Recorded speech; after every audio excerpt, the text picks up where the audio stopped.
Guys, good morning. It's time for me to vlog again. Yes, guys, I am taking you in my bathroom, or we are in my bathroom. Guys, I'm not showing you how I bath myself, but guys, it's time to look after my plants. Yes, I have one subscriber who requested for me to vlog more about my plants, so that's what I'm going to do today.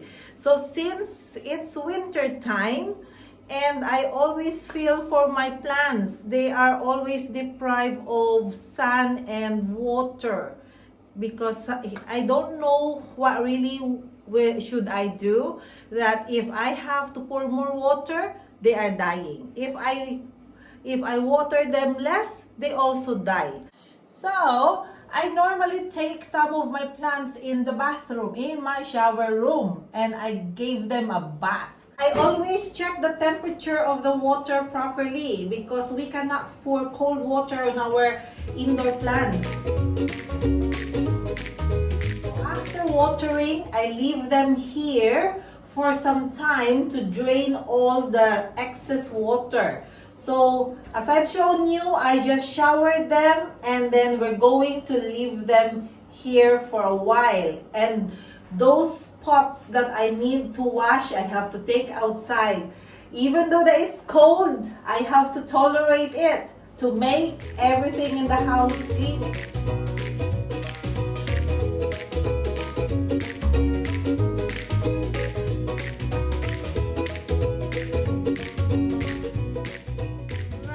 Because it's too wet outside, I just take out all the soil or the dirt in those pots.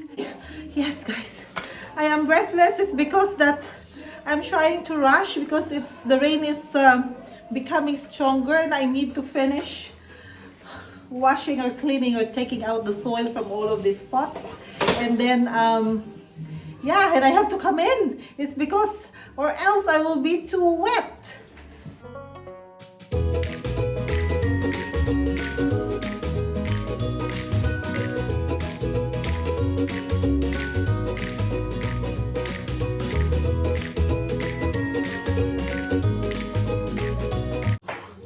While we're waiting for the rest of the plants to drain, I'm going to water some of my plants in my extension. When I am watering plants during winter, I always try to test the water. It's because that we should not be using a very cold water on the indoor plants, or else it will just going to kill the plants. So I just use a warm, not warm, but at least a warm to colder, a little bit colder, but not too cold to water the plants. So I've got my snake plant here. Yeah, this is only one of my snake plants. I have another few in the other room. And when I water this, I only water this once a month, really, especially on winter time. But I have to dig more deeper. And yeah, the soil is dry on top, but the soil inside, below, if you will dig, you put your fingers more deeper, it's still moist. So I'm not going to water it. I'll just leave it until next week perhaps.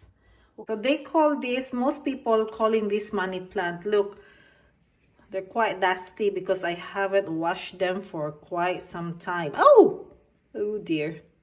Yeah, it's come off. So what I normally do, I just put that there and see if it will grow. Right. Again, this plant does not need a lot of water.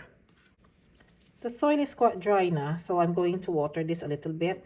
And I will put the stick there back again to keep the plant upright. Look at this plant. This is another jade plant or money plant that I have. This is the mother. It was given to me by one of my friends who used to be my colleague.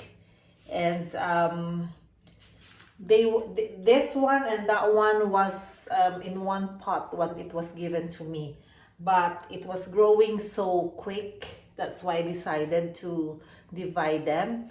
And actually, I managed to take a few and put it in a different pot. So the one that I've shown you earlier, that was one of their babies. And as you can see, because this one is growing, I need to put a stick on here to keep it upright. So what I normally do is I always try to give massage. Yes, they're just like human beings. I give massage on the soil to loosen it up. Yung mga namumuo-muo, I try to break it into pieces. And I don't use gloves when I'm doing it.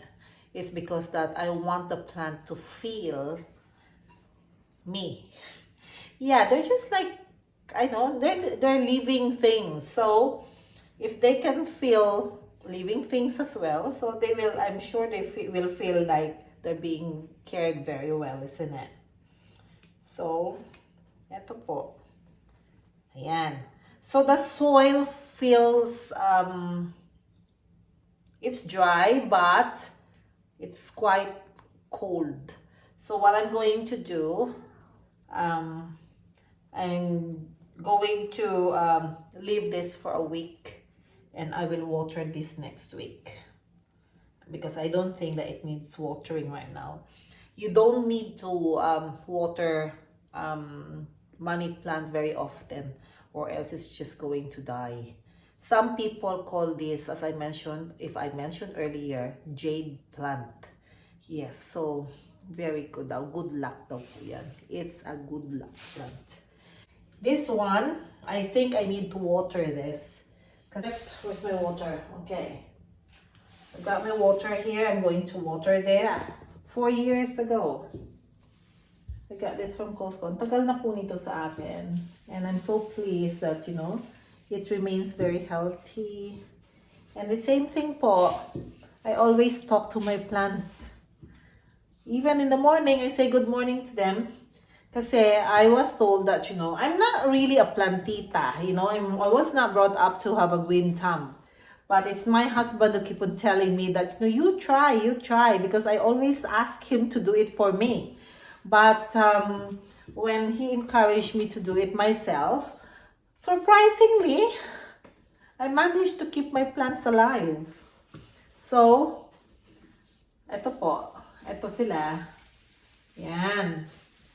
This one as well, most of my indoor plants does not need a lot of watering. So, nahayaan ko lang. I just leave them for a while. But this one, I always water this every week, even it's winter time. Kasi ang soil niya, it get easily dry. So, to keep it going, ayan, but not too much. And I always drain the water anyway. Okay? So that's how I look after my plants. Ang dami ko pong I have a lot of plants in here. The worst plant that I have that I find it so difficult to look after, yung peace lily po. Ang peace lily, I cannot make it perfect. I'm not so sure if it's because I'm over-watering it or I am not watering it properly, or it's too much exposure to sun or less sun. I'm not so sure. So anyone who knows how to look after peace lily very well, please give a comment below and share it with me. But I will show you one of my peace lily, which is very, very pretty this time and growing very well. But now I think it needs to be replanted, but I'm so scared because I do not want to kill it. Okay, this is the peace lily that I'm going to show you. Tingnan niyo po, di ba? It looks very healthy. It's in a small pot. And I know that I need to replant this now or maybe later. I do not want to kill it. Look. So, buyag po, buyag. Hopefully, it will remain like that. Yeah, I don't water this very often. And this one, look at this. I got this. I found this in a garden center. They said this can measure the how moist your plant is. So ito po is nagla-light po yan. If I put that one here for a while, okay? Let's put that one there. And then I press the button there. Yeah, look. It turns green. Yeah? If it's green, they said I don't need to water it. It's because that the soil is still moist. So, but if it turns red, if I will press the button and it turns red, you need to water the plant.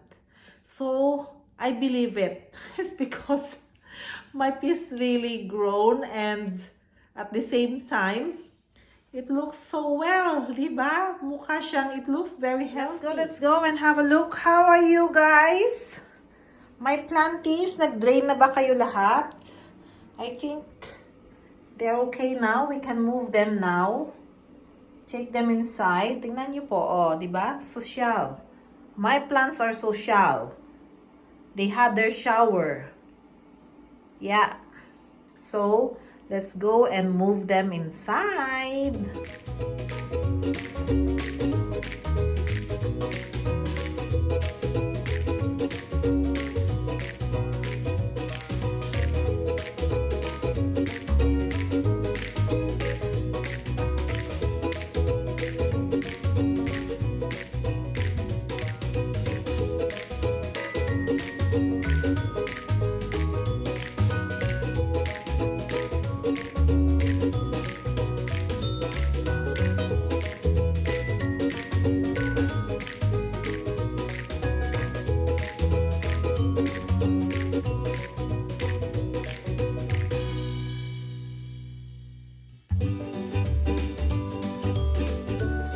So guys, that's what I told you. This little thing, this magic thing, yeah, this one, I'm going to clean it, and we're going to put this in one of my peace lily, which is not doing so well. Ito. I am wiping it with a disinfectant wipe para the disease of one plant will not transfer to another. See? So this is it. We put that there. And then, shall we try? Look, it's giving us a green light. It's because that I just watered the plants. Again, there you are. So what I'm going to do, I will cut these dead leaves here. Oh. Cut na lang yan. Pangit eh. Dying. Hopefully it will recover. Ayan po. I'm done. So, I wash my plants. I wash the pots of my plants. And they look more well cared. And we will see. Yes, as I mentioned to you earlier, some of them needs repotting. But I will not do that now because it's winter time and I do not want to compromise them. But they looks okay. So this is just a few of the plants that I have in the house. I will show you more later. And I hope you learned something from this vlog. And yes guys, indoor plants, don't water them much, especially on winter time. So guys, thank you so much. Bye!